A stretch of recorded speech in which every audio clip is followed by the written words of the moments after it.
సంగారెడ్డి జిల్లా గుమ్మడిదల్లో dumping yard వద్దంటూ 22 గ్రామాల ప్రజల జేఏసీ చేపట్టిన రిలే నిరాహార దీక్షలు 29వ రోజుకు చేరాయి. సీసీఆర్ ట్రస్ట్ ఆధ్వర్యంలో 29వ రోజు రిలే నిరాహార దీక్ష కొనసాగింది.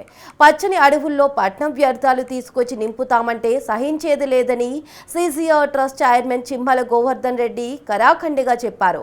29 రోజులుగా ఒక్కో రోజు ఒక్కో రీతిగా నిరసన ధర్నాలు చేపడుతుంటే ప్రభుత్వానికి చీమ కుట్టినట్లు కూడా లేదని ఆయన మండిపడ్డారు. ప్రభుత్వం తీరు ఇలాగే కొనసాగితే 8వ తేదీ నుండి దీక్షను మరింత ఉధృతం చేస్తామన్నారు.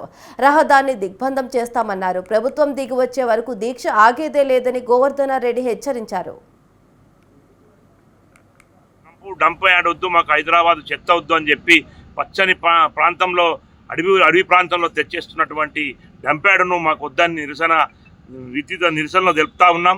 గత 29 రోజుల నుంచి కొన్ని రోజులు బలరు తీసుకొచ్చినాం, రోడ్డు మీకి గొర్రెలు తీసుకొచ్చినాం, ట్రాక్టర్లు వచ్చినాయి, మళ్ళా బర్రెలు వచ్చినాయి, గొర్రెలు వచ్చినాయి.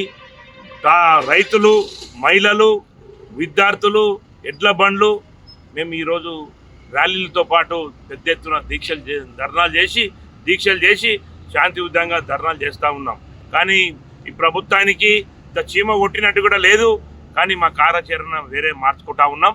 రేపు 8వ తారీఖు తర్వాత ఇది మాకు ఎన్నికల కోడ్ ఉన్నది. ఎన్నికల కోడ్ తర్వాత ఖచ్చితంగా ప్రభుత్వం దిగొచ్చేదాకా ప్రభుత్వం వెంబడి పడతాం. ఖచ్చితంగా డంప్ యార్డ్ జీవో రద్దు చేసేదాకా మేము మా ప్రాంత ప్రజలు కానీ మేము కానీ